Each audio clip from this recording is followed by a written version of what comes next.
And that's fucked up, okay? I'm done. I'm sorry. I'm past my time. 1 minute is not enough. That shit been sailed a couple times. You know, we are deep in the ocean. Okay? I'm really like 50 on the inside. So that's how I nurse that. I think the theme here is just inconsideration. Like, yes. What's good, everybody?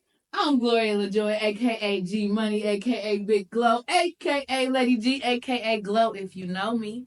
And I'm E. Welcome back to the third episode of The Quiet Part Out Loud. Yeah, that's where we at.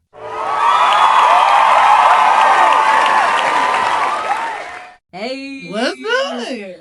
Is it 7 p.m.? No, it's 5. But it's 7 p.m. somewhere, so it's 7 p.m. Friday. Yeah. It's 95 degrees. Okay. I ain't got no... Ain't got me. Yeah. What's good, friend? Look how that shot up. We stay yelling. I hope this is better for y'all. We got some new mics. We did. We coming up in the game. And so I hope that is a better experience for y'all. Let us know. Let us know. Sound quality. Trying to get it together. Yeah. Because, we're doing this all DIY. Yeah. Because we can. Because we can. We can. Yeah. For sure. How you doing, Brian? I'm hot. Yes. We're also in a new space again. That's probably gonna keep happening until we find, the space. Yeah. But go. I got a couple names as we already established. So. Glow has a beautiful home. Glow has a beautiful home with lots of different spaces. So we're trying. What is this? This is the It would be considered the dining room. Okay. But honestly, I might make it. So I called it the conversation room. Okay. That's what I wanted it to be. That's fitting because we're gonna have a conversation. And here we are. Yeah. So I think I'm gonna roll with this and maybe try to make it centered around recording and creating. Maybe that's what I do because I don't want it to be a typical dining room. Right. For one, I don't have that much company, so there's that. Fair enough. But also, I was thinking about this actually last night. I want it to be I think when we're thinking about creating and decorating our house, we have a fixed idea, and I want to kind of go against that and just do what I want to do. Because it's my house, and I can literally do whatever I want. It don't have to look like a front room, living room, dining room situation. It can look however I want it to. And so I was like, you know what? Yeah. So I'm happy we're trying this. Yeah. Here today. Also, I ain't got no AC. So we had to be downstairs because upstairs is hot as hell. Yeah. And so the fan that would be providing us with cool air is turned off because it interferes with the mics. What are we getting into today? So, we will be talking about essentially when did we start to see our parents as people? Start to see them outside of what we have always known them as, right? And really that's essentially the topic. So that's where we starting anyway. And so I guess to get things kind of going, I'll ask you first. Okay. When you think about your relationship with your mom and just getting older, at what point, if there was any point where you were like, okay, my mom is my mom, but also my mom is a human. She's a sister. She's a friend. She's a this. She's a that. She had a life before me. And what did that look like? Ooh, I think it definitely happened after I was out of the house. Not while I was in school, when I was an undergrad, but maybe once I got to grad school, there was a point in time when I was staying with other family members, my brother, my sister-in-law, and their kids. And just having conversations with her, visiting with her, because at that time I probably was 5 minutes up the street, so I could visit a lot more often than I do now, where I'm about 20 minutes away. And also, I also just don't need to visit with people a lot of the time, because I like my solitary quiet. Not to put it that way, but I don't mind being on my bed. I find it an interesting choice of words, but I know what you think. It's the first thing that came to mind. So yeah, definitely living on my own, being in my own apartment, and then just reflecting on different conversations that we have. And I've also gotten into or trying to build a habit in talking with my mom and asking her questions that kind of I ask myself. And it's funny because when I ask her those questions, she'd be like, Ebony, I don't be thinking about that. And I'm like, what do you mean? Because it these kinds of questions like live in my mind rent free. I can't not think about these things. It's questions like, you know, am I where I'm supposed to be right now? Am I who I am? Like just thinking about different choices that I've made, where I want to go, and like things of that nature. Um, so yeah, and I just try to like, because as I learn how to be a better human being and evolve as a person, I also want to welcome that kind of conversation and reflection for people in my life because I hate to see people become complacent or to feel stagnant or feel stuck. Mm-hmm. And I do, unfortunately, I have seen some version of that in my family life, and I knew like I didn't want that for me. Mm-hmm. Um, so, but like I said, recognizing like living on my own, being an adult in this world, and then being like, damn, like my mom was 29 once, you know. Mm-hmm. At that point though, she would have had a few kids. Yeah. I do not. Yeah. So yeah, it's just interesting to like to see her as a person and not just mom, because that's who she's been to me for all my life. So that was a long response to a question, but to your question, but that it would probably be like when I started living my own, and that was in 2020. Yeah, relatable. That's relatable for me as well. I think so something that I'm sure I think we shared this on the Get to Know Us episode that E and I met in grad school. And so we both went to social work. We were in school for social work. And with that, you're learning all of these things and all of these terms and X, Y, and Z. And for people who have real life experience with some of the stuff, it gave me just language and understanding to be able to like be like, oh, okay, so that's what that was, or that's what that's called in book terms or whatever. And I do think that once I did live alone, and then being in grad school and studying like direct practice and all of these things, from that I was starting to pull out the layers of like, okay, my mother had a life well before I got here. Mm-hmm. She didn't have me until she was 30 something. So she was here and she lived for a while before she had me, and I'm her only child. And so through, I would say, through grad school, through taking that, having that experience is when I really started to acknowledge that, okay, yeah, my mother is my mother, but she is a person who had stuff happen to her, who has, and who has picked up different coping strategies, whether positive or negative, right? Mm-hmm. And some of those negative coping strategies did have an impact on me, right? And being able to acknowledge that while also saying, okay, your choices weren't the greatest and they did have a negative impact on me. However, things happened to you that led you to need these coping things that you've picked up. Right. And because of lack of exposure or whatever, right, it has looked this way for you. And that's just the facts.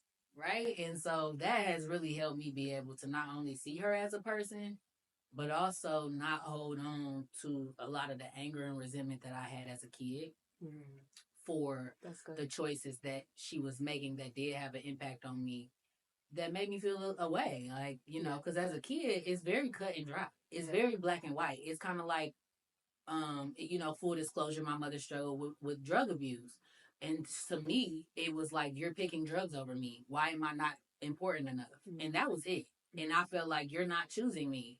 You don't love me. How could you do this to me? Why would you do this to me? As a kid, it was very much that. Yeah. On the other end of it, now I'm like, okay, while the decisions you made had a negative impact on me and my development and things of that nature, I also am old enough and can realize through life and the things that I've been able to study that, like, okay, one, drug abuse, that drug addiction that's essentially a disease. Like, it's something that you have to work through, and you have to consistently work towards not giving into drugs and alcohol or whatever. You have to constantly kill that temptation, and it's not easy.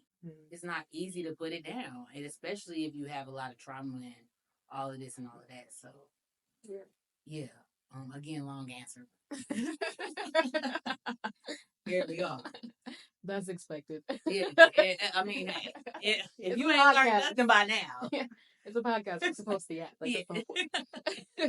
But no, something that you said in terms of resentment, I think that's something that's been coming up for me. Not necessarily the specific resentments that I held when I was a child or a teenager, but just that feeling of like the residual feeling of resentment around certain things, that as I see my mother as a whole person, or as I see the adults in my lives as whole people and not just the specific role that they've played in my life as either brother or friend or love interest or whatever the case may be, but specifically with mom, there's just, it sneaks up on me. Oh yeah. And I'm like, why are you so annoyed or agitated or aggravated by this small thing? Like, oh yeah. And then it makes me start to question like myself and like, well, like, what does it mean about you that something like this bothers you that much?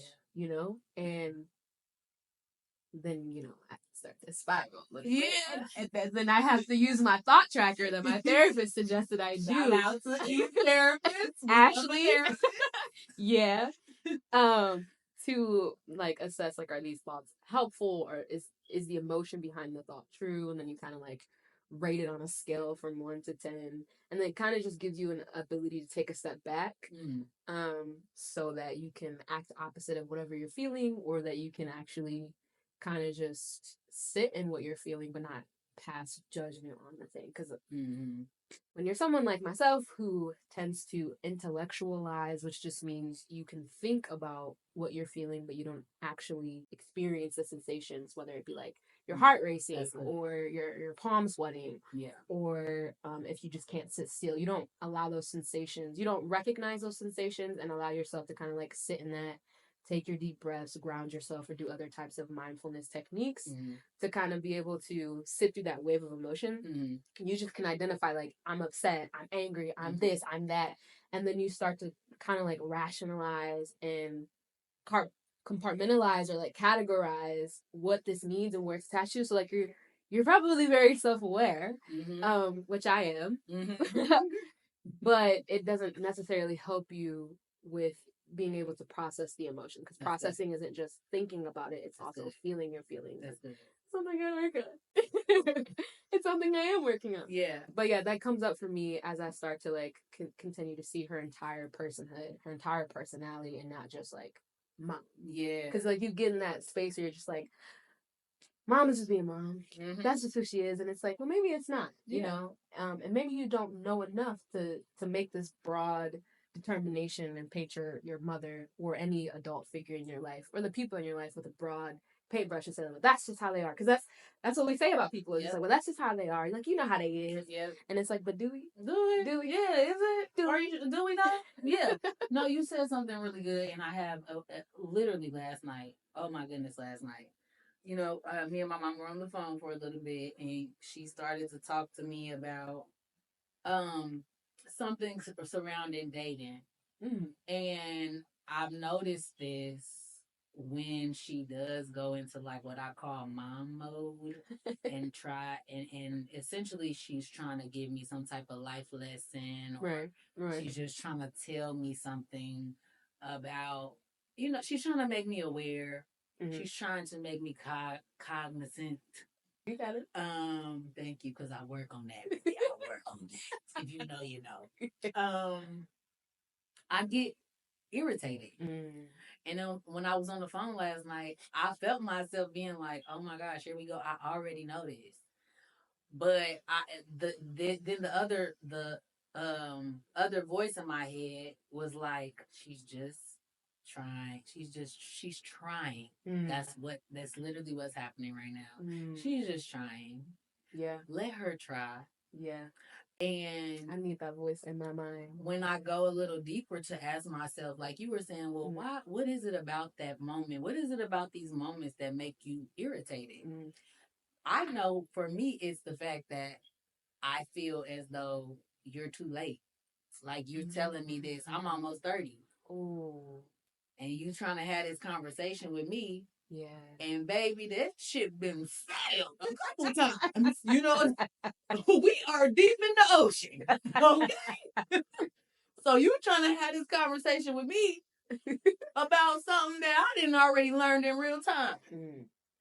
And even though I have learned it in real time, it doesn't mean that I can't give her the space to try. Right. And that's where I'm at, because I think we're growing and we're communicating a little more every day with a lot of prayer. It's a lot of prayer, let me tell you. But it's working.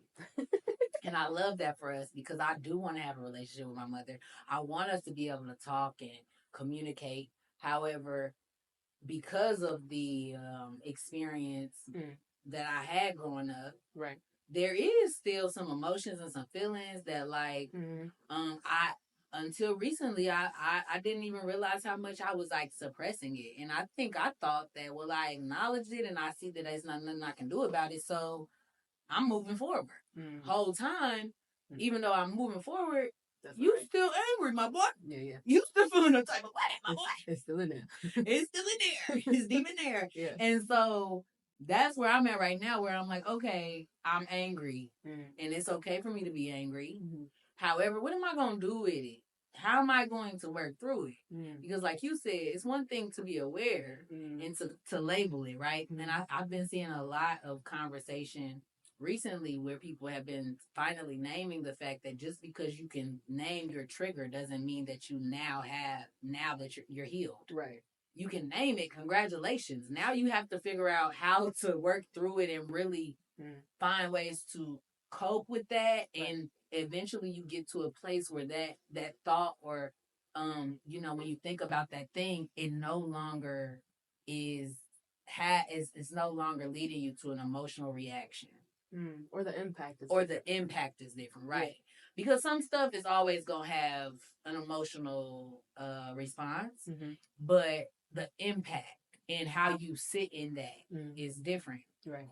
And so, yeah, I just wanted to touch on that because I thought that was really good, because I'm actively in that right now, standing in that growth.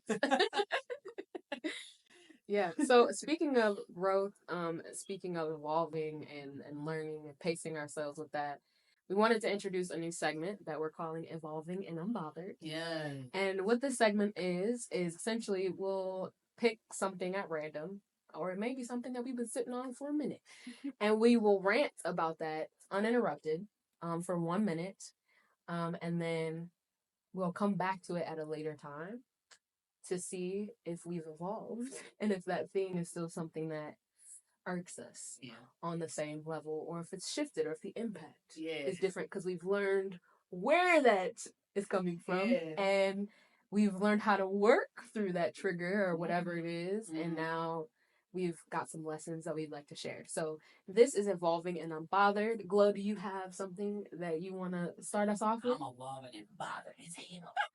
Okay, so if that is the case, I'm going to set a 1 minute timer for you to just speak your truth, babe. Just speak your truth. Let me find one time, huh? Okay. Lord God, my mouth. Lord God, my mouth. Jesus, please help me. You ready? And your minute starts now. What am I bothered about? Let me tell y'all what I'm bothered about. The inability to be able to, as an adult, be honest with yourself and the people that you choose to bring into your life. Let's stick with romantics for 2 seconds.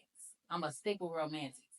It is completely ridiculous to tell somebody who you are, what you want, and then it not be the case. You're lying. Essentially, you have basically taken whatever that person said they wanted and pretended like that's who you were, when really that was not who you were. And then you decide that you're going to treat them like shit. That is completely ridiculous. However, back to my point. At the end of the day, it's possible that you meet somebody, and this is males and females, okay? Because it could go either way, or within, or anybody in between those two. Those two. If you meet somebody and you like them, and y'all are interested in each other, and then I ran out of time already. But wait a second.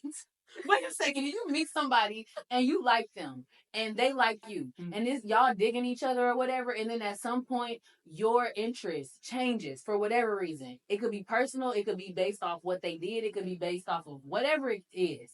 At the end of the day, there's nothing wrong with your interest changing. However, you do have a responsibility to communicate and let that person know, you know what, I don't feel the same way. And maybe we need to shift, or maybe we no longer need to talk. But to crumb along and sprinkle stuff onto somebody who has only shown up and communicated with you and been kind to you, it is a mishandle of people and persons, and that's fucked up. Okay? I'm done. I'm sorry. I'm past my time. 1 minute is not enough. Well, it's like you said in the beginning, you are evolving in very violent ways. and that is okay. Thank you. How did it feel to rant about that for a minute and some change? Good job, friend. Thank you. Let me think about, because most of the stuff that I would choose for this is like very petty. Like mine was petty too. I'll tell you, listen. It's not even a big deal, but okay, I got it. Here it is. Okay, so my 1 minute of evolving and unbothered starts now. Okay, I'm tired of people not parking correctly. Okay, so I am very anal retentive about how I park my car. I want to be inside the lines. I want to be in the middle. Anytime a car because I live in an apartment building and there's multiple spots, multiple cars. Anytime a car is crooked, just even a little bit, that's going to fuck me up. Yeah. That's going to fuck me over to where I'm like, I can't get into this spot correctly, or I'm going to be a little too close to you, or I'm going to be a little too far from you, but then a little too close to the next car. Park correctly. It's not hard. I don't understand how some of y'all pass y'all maneuverability test and you maintain your license to this day, because it does not make any sense, and it bothers me so much. I would literally be on the phone with somebody parking my car, okay, and then I'm like, all right, I gotta get my book bag, I gotta get all my stuff that I brought with me if I brought groceries. I would literally have the groceries in hand, see that my car is not parked straight, and be like, nigga, I gotta put all this shit down. I gotta get back in this car. I gotta fix it. Because I literally, now I've gotten better, I promise. Now, that's been my minute. That's my time. But like I said, I've gotten better, but it's still. That's a good one. That's a good one. And I was just like, why? That's a good one. No, that's a good one. Because it's just not, irritating. It is very, what is the word? It's inconsiderate.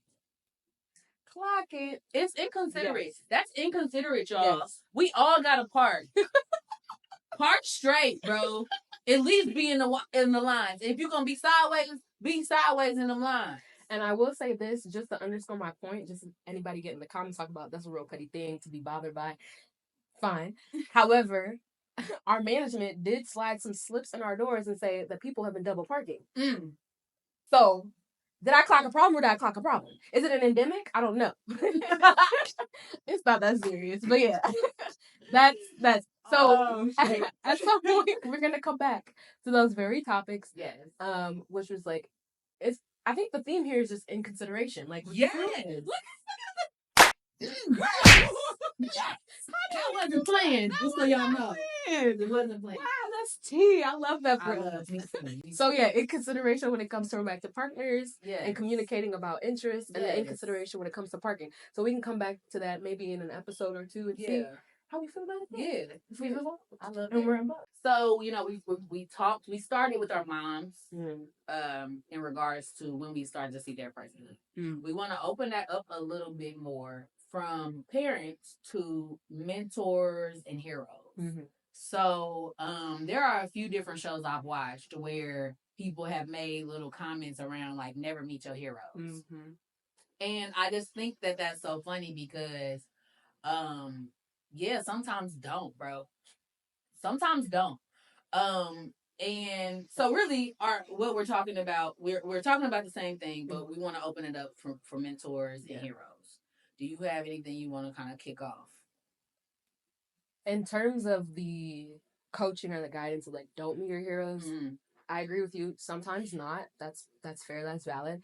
At the same time, though, I think when we think about mentors, when we think about people that we can kind of like, the term that comes to my mind is pedestalize, or we romanticize them because they possess attributes that we really like, or qualities that we really admire, or they're just at a point in their success where it's like, damn, I want what they have. Like, or I want to get to that point. Like, how can I grind? How can I hustle to reach where they are? Or you want to pick their brain and be like, tell me everything. Like, I just want to download everything that you did so that I can mimic that, or that I can emulate that to the best of my ability. And I think it can get very dangerous because we know, or we've at least heard, maybe you have, maybe it's the first time that you're hearing this particular phrase, but like, comparison is the thief of joy. And I think there is a role that comparison can play in just kind of assessing things and evaluating the person that you are, or the person that you want to be. But if it's to a point where it's like every day you take a look around you and you see where you are and you see where someone else is, and you just be like down on yourself about it. I guess to some degree it could be motivating for people, like, damn, I'm not where they're at. And it's like, it's a dangerous game, though. but it is dangerous, to be in that mindset all of the time, because then it's like when you actually reach the destination that you've been striving for, you can't actually take it in. And I struggle with that. I think maybe we mentioned it in the last episode, or maybe we didn't when we were talking about friendship, but like, just being able to be in the moment and like recognize how far things have come or how far things have developed. Reflection and comparison is really meant to be compared to where you were and not to where someone else is, because everyone's journey is specifically different. And I think you can know that on a mind level, but still subconsciously be comparing yourself and thinking about like, man, I'm not where I want to be. So I think, like, to sum that all up, like I've already said it, I think it can be dangerous, and it's a very delicate line to walk when we look to our heroes, or look to our mentors, or look to people outside of the family unit, or outside of our like inner circle of friends, and people that we really confide in and trust and love. And we see what they have and what they've done and what they've accomplished, and we think that it's easy. I think that also, the last thing I'll say, and I'll promise I'm done, is I also think it ties into like with social media, because we're millennials. You are a millennial, right? 97. Okay, no, you're Gen Z. I think you're Gen Z. Because 96, I think it doesn't really matter. It doesn't really matter. We can say that. I'm really like 50 on the inside. So that's how I address that. That's how I address soul. But anyway, the generational label notwithstanding, like, growing up, social media, when I was like 10, 11, it was this like, it was like ingenuity. It was novelty. Like, it was something that we really hadn't had around before. And I think the last time prior to like the Facebook's launching and things of that nature, the biggest boom would have been like just the internet itself. And then you had all those different like chain message boards and things like that was really popular, but that was really only popular for like a certain group of people that were really on the internet. So social media was a really next big boom. And I remember it like not really being a part of my daily. Like, I would be on Facebook, but I was also outside. I was also climbing trees. I was also like being a kid. But now, being a child in this day and age, it's like you on every single social media platform. You have a lot of followers, or you don't, and like that somehow burrows into your self identity or your self esteem. And so, and like, there's never not going to be a time where that's not the case now. Like, that's just the standard at this point. And it's just kind of, it's weird. I'm grateful that it wasn't as prominent as it was when I was 10 and 11 and 12 and at those very critical ages than it is now, because it does have such an effect. But at the same time, that doesn't take away, like I said, comparison being the thief of joy has always been a thing, regardless of social media. But I think with social media specifically, it kind of like really illuminates or amplifies that impact, that effect of that, that key phrase of comparison being the thief of joy. So that's why I say like it's dangerous, or it has the potential to be dangerous. It's not automatically or inherently dangerous, but it can become that way, and we have to be very careful about it. And how we see people, how we view people, so that we are making sure that we see them for who they are and what they're showing us, and not for who we want them to be or for who we think they're presenting themselves. Because everyone comes with a representative, you know. Yes, that's good. So yeah, that's what good. I say. Yeah, that's good. Being somebody who has been in a situation where I have idolized a person who I considered a mentor. That's the word I was looking for earlier. I understand now how almost harmful it can be. For you and the person. Yeah. Because, you know, you are introduced to them from this specific perspective, whatever that is, and typically it's within the realm of like why you think they're amazing. And that's your first introduction to them. And typically you'll probably experience them from that space for a while until you build a relationship and things get a little more deeper or whatever, what have you. And I know for me, the person that I idolized, once I started to get to know them more, then I became disappointed because people are not perfect. Right. And that person sometimes did stuff that I was like, dang, like I wouldn't expect you to do that. Like I wouldn't have expected you to, this, that, and the other. And it doesn't mean that they a bad person or that they did something that was super harmful, but it was kind of like I didn't expect that from you. Right. Whole time they've been a person, a whole person, but you only knew them from this specific space. Lens, yeah. So it's like, yeah, it again, dangerous space to be in, because it's like when you are meeting somebody from a place of mentorship, even the idea of what do boundaries look like within that. Like, if you're my mentor, should I know you personally? Should I know about your personal life, or should I not? Yeah. Me personally, I feel like I can't have a mentor that only is for school. And it's because I am I'm a holistic person. That's the best way to put it. Like, I'm not good at hiding my feelings. I'm having a bad day, and I'm having a bad day because this is what's going on at the crib. And yeah, we talking about work, but I can't focus on work. This is how I feel right now. Right. And so for me, what I learned was that, like, I need I don't know that I need one mentor. It's a matter of understanding that different people, and maybe not even labeling it as mentor, because even that creates this dynamic. Whereas it's really like, I enjoy you and I enjoy what you can teach me. And I would like to get to know more about how you learned and grew into who you are. And in order for me to learn that, I think I do need to know a little bit about who you are, baseline. Right. And I feel as though mentorship specifically has this like underlying tone of business. Business only. Right. And it may work for some people. Don't get me wrong. Like, everybody doesn't need to say like, well, I'm really upset and I'm having a hard day and blah, blah, blah, blah. Some people are like, this is where I'm at. Even though they having a hard day, they can focus in and say, I really just need you to do this and I need to know this. Can you send me some articles about this? And that's it. I'm just not that person. And so I do think understanding, like, what kind of person are you? Where do you, how do you engage and navigate? I'm a person who talks to strangers randomly on the street. And I want to know what's going on in their life and how are you feeling today? Oh, I'm so sorry that's going on. You know what I'm saying? So when I think about mentorship, okay, I understand, like, I need to get to know you as a person. Yeah. That's what I need, because that's the type of person that I am. Yeah. So a part of it, I suppose, is just being aware enough of self to know, like, what you need. What do you need? Yeah. Yeah, and what does that look like for you? Yeah. And so then it helps you level set expectations and standards, because that's where things always get blurry. Yeah. Is the expectations and the standards. Right. And that can help with making sure, for ensuring that the relationship is successful. Right. And that it's like mutually reinforcing. Yeah. And I'm sorry, and it helps for it to have longevity that's not forced or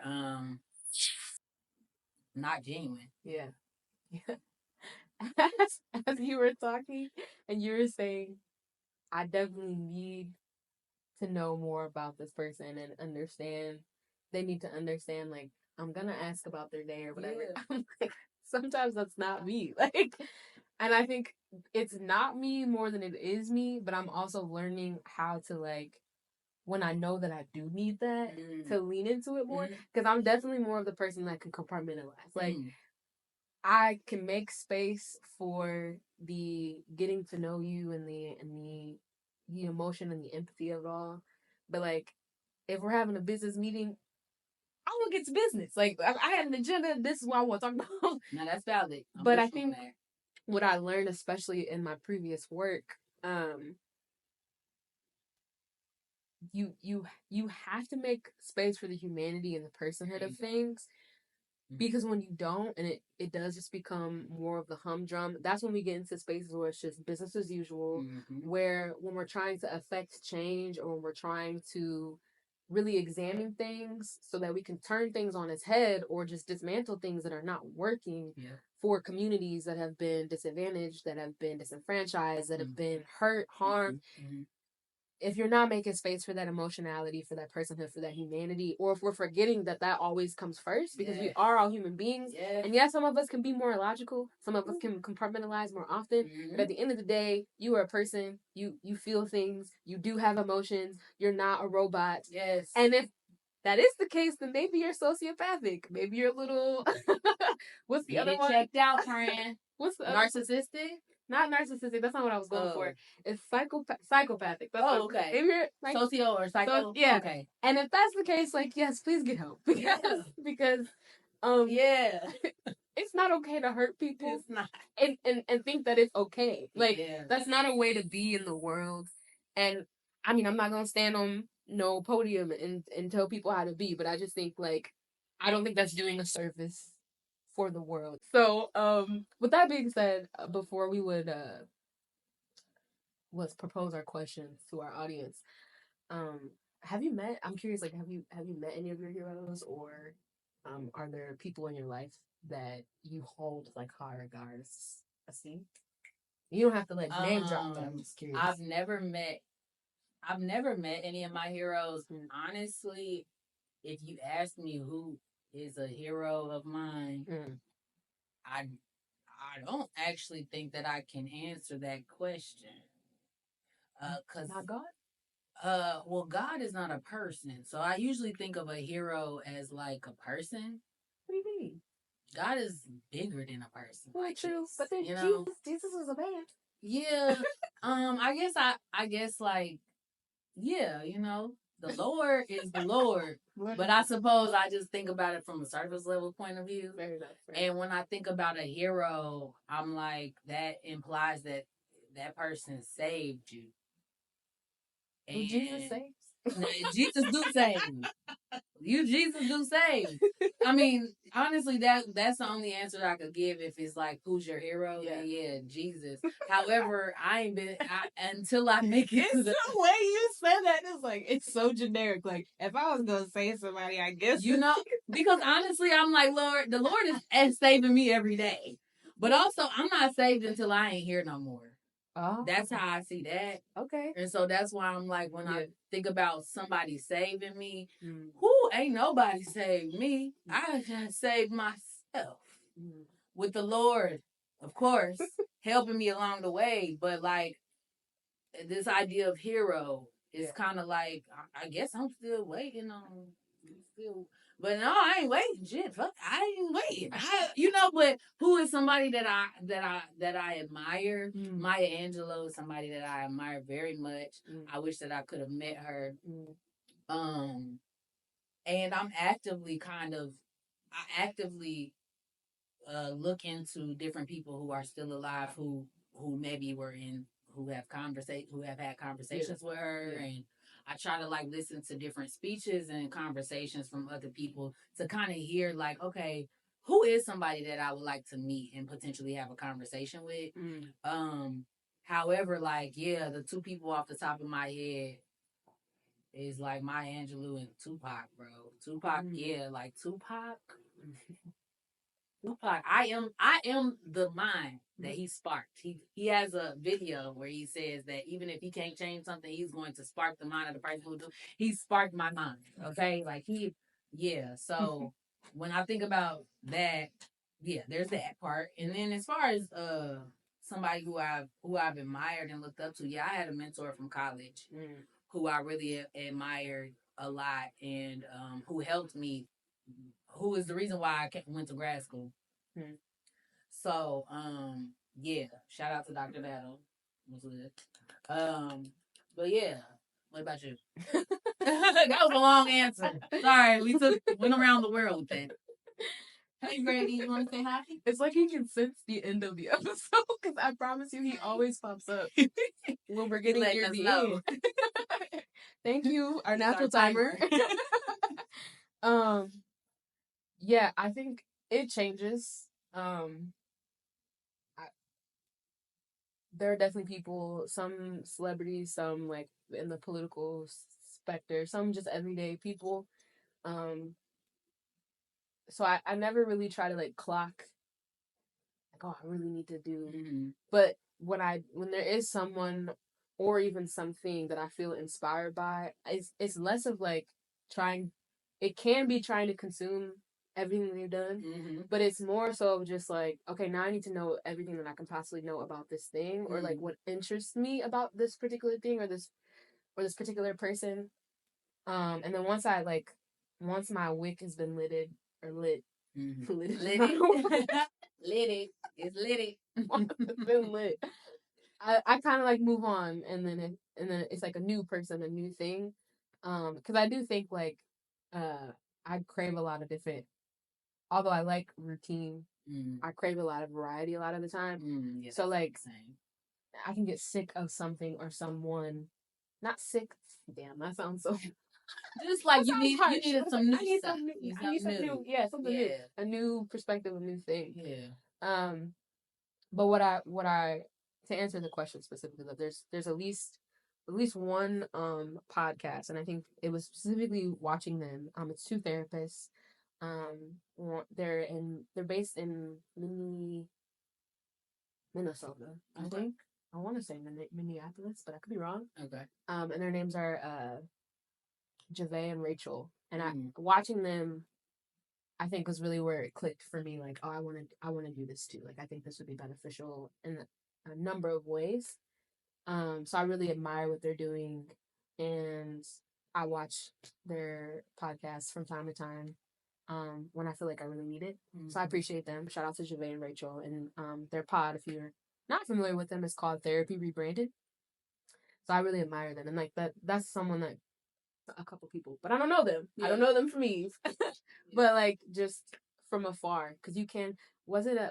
Who said that? Who said it? Who said it? Was it Toni Morrison or somebody said that some like you can be mentored by people you never even met. That actually, I think it was Toni Morrison. I think so. Yeah. I think so. So yeah, that's my answer to that question. Okay. All right. So we moving into our reflection question. Yeah. After this glorious conversation, Clock it. Yeah. So in terms of the topic for today, want to reflect the questions back to you all to ponder. Is when was the first time that you saw a parent or guardian or some person in your life that's important to you, as a whole person, and how has that impacted your relationship?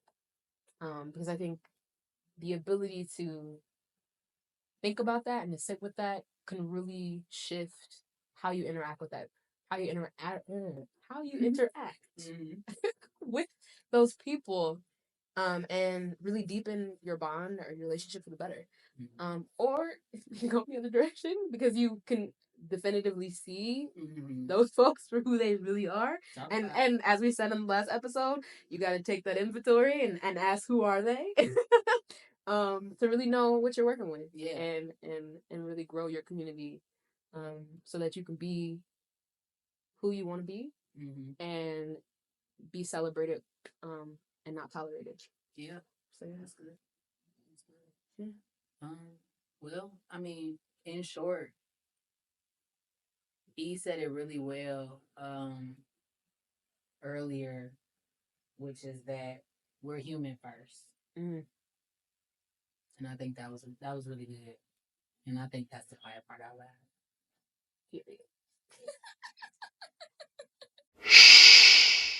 I mean, I'll get on the podium. what? That's some bullshit. No, and it ain't okay. Wait, because the reason why I paused for just a mini second, because I remember the conversation with my coworker. We were all in the hallway, and she had asked the question: would we go back to the past or would we go to the future? And my one coworker said they would go back to the past so they could shoot some niggas up who was like, that's done horrible things, like Hitler. Yeah. And I was just like, no, that's not. But however, hold on, how that comma, you know, like, but what if? I guess we'll never know. That's fair. We'll leave it there. We'll never know. We'll never know.